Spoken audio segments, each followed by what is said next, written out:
దేశాలన్నీ యుద్ధానికి సిద్ధం, కానీ మానవులు మాత్రము డీజేకు సిద్ధం.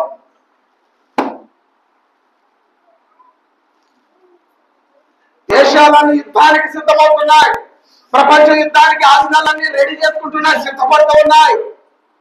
మానవుడు మాత్రము ఇంకా వాటిని గుర్తెరక, దేవుని యొక్క లేఖన భాగాలు ఆలోచన చేయక పెళ్లిళ్లలో డీజేలకు సిద్ధపడుతూ ఉన్నారు. డీజే పెట్టండ్రా, డ్రమ్ము కొట్టండ్రా అనే రీతిగా వీటి మీదనే మన దృష్టి ఉంది. అంటే దీని అర్థం నా రాకడ సమయంలో ఏం జరుగుతాయంట? దేశం మీదకి దేశం, జనం మీదకి జనం, రాజ్యం మీదకి రాజ్యం, యుద్ధాలు జరుగుతాయి. బుద్ధి కలిగిన వాడు, జ్ఞానము కలిగిన వాడు ఇది ఎరుగుతాడో, ఇది గమనిస్తాడో, ఇది ఆలకిస్తాడో